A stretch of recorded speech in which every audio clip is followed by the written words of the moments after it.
Well, for today's episode, I could put in a big audible scream, but I'd get copyrighted. So let's just dive into it. If Blue Moon will run. Guys, welcome back to this episode of Rolling with T-Bone presents Spooktober. If you are new here, you've landed on episode 3. Welcome in. I've been saying here for a little bit that you guys who are just now finding Rolling with T-Bone have found us in a kind of exciting time, because I shoot motorcycle related content, and as you will see in this episode, if you're new here, any kind of content. But today I am in the middle of shooting the Rolling with T-Bone presents Spooktober series, which will run through the end of October. If you're old here, welcome back. You know what's going on, as today we dive into the 1996 cult classic movie, Scream. Yeah, so Scream, guys, 1996 Scream, man. We're revisited by our old friend and cult classic movie maker, Wes Craven. That's right, Scream series is the brainchild of Wes Craven. And it went on to be a franchise and be a pretty profitable and entertaining franchise. But today we're talking about, of course, just the original Scream movie, the very first one to launch the series. And of course, what a cast of characters. Guys, when I say this movie was stacked with characters, famous actors and actresses, this movie was stacked with famous actors and actresses. Because what happened with this movie is it landed in 1996, in the middle of the decade, where there was already a lot of transition happening in America. Popular culture in America was changing. The 80s were gone. Late birth Gen X, we were starting to come into our late teen years. Of course, when this movie hit, I was 19 years old. We were coming adolescent, turning into adults, and of course Scream came along and was the crescendo of all that helped kind of push the decade along. But it was stacked, guys. You had Courtney Cox, David Arquette, Drew Barrymore, Skeet Ulrich, just a whole cast of characters. And I can't remember the guy's name from last week, William, I think, from the last episode of 13 Ghosts, but he was also in Scream. I can't never remember the guy's name, and it's not nobody's fault, it's my fault. Future T-Bone, right here, Google that guy's name and put it on screen for me. Thank you. But anyway, yeah, man, this thing, Neve Campbell, this movie was just, you know, stacked from top to bottom with, at the time, huge stars. Because you had Courtney Cox, who of course was famous for Friends. David Arquette had started making movies around that time. Skeet Ulrich was kind of introduced, and the other guy were kind of introduced in this movie. Drew Barrymore, of course. You know, Drew Barrymore, and a lot of people know Drew Barrymore now from the later movies, Charlie's Angels, 50 First Dates, and the stuff she's doing now. She got a cook, but she cut her teeth in the horror genre. Drew Barrymore did. When she was just a young little girl, maybe 8, 9, 10 years old, she was in a movie called Firestarter back in the 80s. So you had all these, you know, Neve Campbell, of course, Party of Five was huge, so Neve Campbell was huge. And there was a group that came along there in the mid-90s that kind of, you know, for Party of Five, you had Neve Campbell, Jennifer Love Hewitt, who would go on to to make her own mark in the horror genre with the I Know What You Did Last Summer movie series, which is not going to be in this Rolling with T-Bone presents Spooktober series, but it will probably most likely be coming in the future episodes of Rolling with T-Bone presents Spooktober.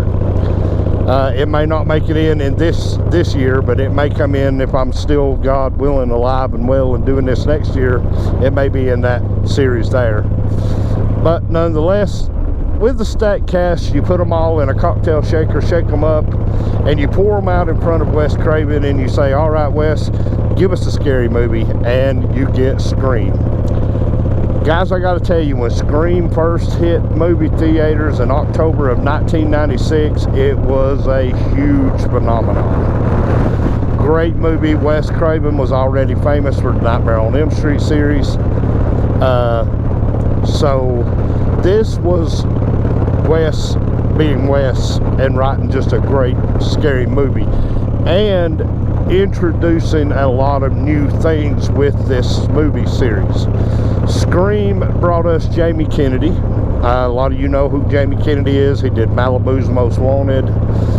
Jamie Kennedy's just been in a ton of movies and TV shows, but his character in the movie Scream actually gave us, for the very first time, a fourth wall break. And Jamie Kennedy gave us the rules for surviving a horror movie. He taught us about the It Girl, that had to be a virgin, and all and so on and so forth. I'm not going to give y'all rules because I want you to watch this movie for yourself. But the plot of the movie kind of revolves around Sidney Prescott. Now, of course, Sidney Prescott was played by Neve Campbell from Party of Five. And Neve Campbell is one of those actresses that, through her facial features and her reactions, she, to me, is a very unique actress and a very good actress. And for those of you current who have the streaming platform Peacock, if you're a 90s kid like I am, you know the video game Twisted Metal. Peacock has made a TV series called Twisted Metal, in which Miss Neve Campbell plays a villain in that TV series. So if you have not yet done it, go over to Peacock and check out Twisted Metal. And it has been confirmed that there will be a season 2 to Twisted Metal coming to Peacock. But nonetheless, Sidney Prescott's mother was murdered. That's kind of what sets up this whole...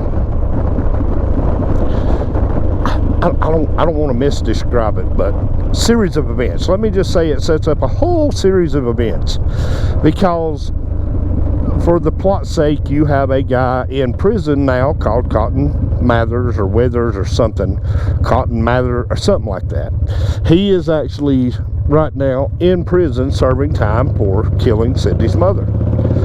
He's the one that was convicted of killing her mother. But was he really the killer? That being the question. There was, of course, Courtney Cox's character, who was Gail Weathers in the series. She didn't believe maybe that Cotton had killed Sidney Prescott's mother. That, in fact, maybe it was Sidney's father who killed her mother. But nonetheless, Cotton was the one serving prison time. This movie's beginning opening sequence is so iconic it has been replicated and duplicated in other movies, spoof movies or whatnot. But we are introduced to Drew Barrymore in the movie, and it opens with one of the most iconic scenes ever, which is the phone ringing, her answering it, just a strange mechanical voice talking to her. And then we get what might be one of the most iconic movie lines to ever be in a movie, was, "What is your favorite scary movie?" That has been used over and over and over and over in the, nearly 30-year long run of this movie. But God, it's hard to believe that movie's that old. But anyway, and another thing that happened in this was, it changed up the formula, in that you had a major scary movie open with the killer already working. And Drew Barrymore's character does die at the beginning of the movie, and that's what sets up the whole movie. Now, my wife, R1, says she thought it was funny that Drew Barrymore's character was killed at the beginning of the movie. She'll be in the comment section when this premieres. Maybe she'll explain why she thought it was funny. And I know why she said she thought it was funny, was because it was just such a big name actress being killed that quick in a movie. But that tells you the kind of sway that Wes Craven had to make a movie, to get such a big name actress to come in and do one scene where she was killed, and set up a whole movie behind that scene. And that's essentially Drew Barrymore's death set up the entire movie of Scream. But you cut to, of course, the group of friends, Skeet Ulrich, who played Sidney Prescott's boyfriend. And this movie right here, guys, set up a lot of jump scares. The jump scares in this movie were just bam, bam, bam, bam, bam. There was a lot of jump scares, and there was a lot of old crap. We're there, you know, what's going to happen around the corner. And it was also famous for the when you think it was going to happen, it didn't happen. Meaning if she was looking in the mirror, turn around, you would expect somebody to be standing behind her, or open a door, you would expect somebody to be standing there. However, that plays back to the rules of surviving a horror movie. But of course, Sidney Prescott is still, you know, kind of reeling from her mom's murder. People or her friends around her are starting to think now, you know, hey, okay, you know, maybe you should try to get back to some kind of normal existence here. And in the real life counter to that, my mother was murdered when I was 12 years old, violently murdered. So I kind of could identify with the character of Sidney Prescott just a little bit. There's no time frame on when you get back to normal, and I'll just say it like that. But anyway, you know, you kind of move through this movie with all the jump scares and the, you know, who's done it and who didn't do it and where was you at when this happened. And of course you get David Arquette's character, who is Officer Dewey. And well, guys, it's David Arquette. And well, David Arquette was then and is now a goofball. Of course, a lot of people are going to know David Arquette from other movies that weren't quite that great to watch. One of them being Eight-Legged Freaks, which you'll find a very young Scarlett Johansson in that movie. But Eight-Legged Freaks, it kind of felt like it was just one of those movies where they had to make it just to be making a movie to fill a theater spot or something. It wasn't just horrible, but it was a weak plot. David Arquette's acting was good. All the actors did a great job in the movie, but the story was just kind of, I don't know, it wasn't very well written, if that makes sense. But yeah, you got that. But David Arquette made up for it in this movie series Scream, Officer Dewey being one of the most popular characters to come out of that movie series. And of course you got Gale Weathers, who's played by Courtney Cox, does a lot of maneuvering of Dewey around as the movie goes on, which they end up in the series getting married, and in real life they got married. But there was enough of this movie, and the story that this movie was telling was enough that you could see Wes Craven's fingerprints all over this movie, because it was a lot of it too. And like I was saying about the jump scares, about being there, not being there, there was also a lot of something that Wes kind of introduced through the Nightmare on Elm Street movie, was the limited dialogue of the killer. And the Scream guys, the murderer in Scream, you know, of course, did the telephone. That's how he did his thing, was with the telephone. He would call, I see you, what, you know, stuff that would literally scare a teenager in the 90s to death, because as bad as y'all are today, and we all are on our cell phones today, 90s, the teenagers and the telephones, the old landline phones, were just as bad. If they could have carried them with them down the street, then they would have. But you know, it was Scream definitely launched an amazing franchise, and it kept Wes Craven's name up there at the top of the list. You know, when you talk about Scream, you have to kind of start putting Scream in the same category, and Wes Craven in the same category as a Stephen King, as a you know, John Carpenter, yeah, even a Steven Spielberg. They're all kind of right there together. But you know, and I said this before in episode 1, Nightmare on Elm Street, Wes Craven is excellent at telling a story. He knows how to tell you a story and to get that story to come across the way he wants it to come across. He is excellent at doing that kind of stuff. But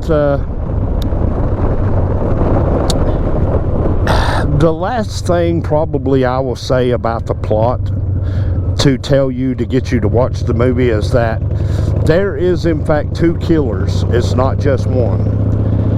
Again, and this goes back to the 4th wall that Jamie Kennedy broke, of being the rules of how to survive a horror movie. But that's it, guys. 1996 is Scream. This might be a little bit of a shorter video, but I kind of got a lot of things going on I want to try to get done today. But I'm going to be honest with you guys, we're rolling deep into fall now. I mean, we're not just, you know, not much longer. We're going to be Halloween and then Thanksgiving and then Christmas. And geez, 2024 is going to be here. Wow. I ain't going to lie to you guys. The last few years have just fallen off the calendar. You look around and you lose a year here and there, and the next thing you know, you've lost 20 years. You've lost 25 years.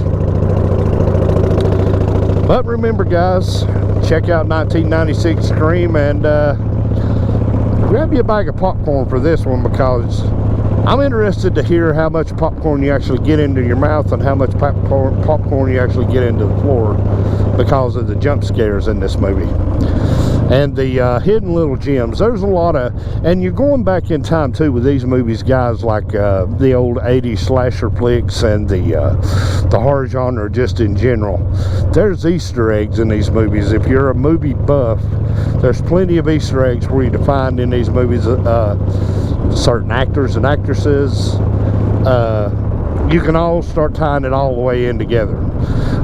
But yeah, man, I mean, Scream 1996 was a different world too. And that's, you know, if you're a Gen Zer or a late birth millennial and you're going to go back and you're going to watch the movie Scream, go back to watch it with the mindset that this was a different time, this was a different era.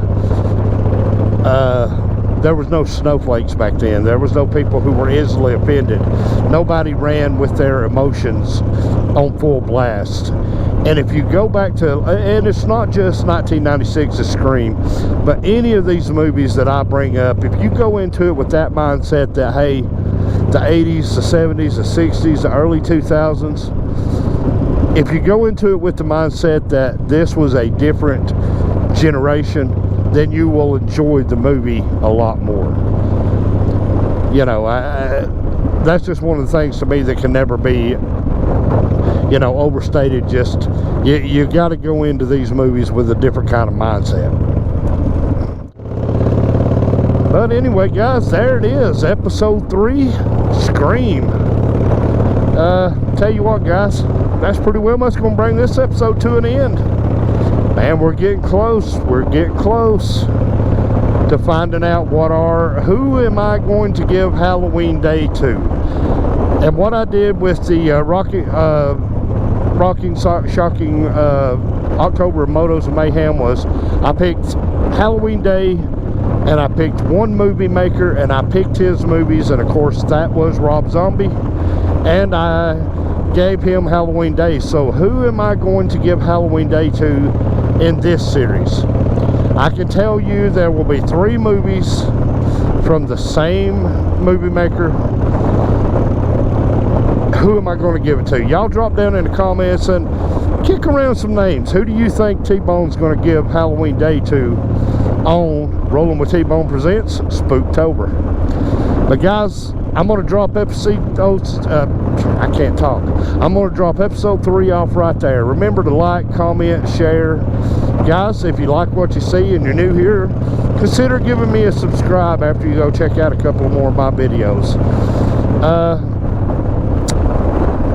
And until the next time, guys, I'm T-Bone. This has been Rolling with T-Bone presents Spooktober. And until the next time, guys, y'all take care of yourselves, take care of each other, and thanks for watching.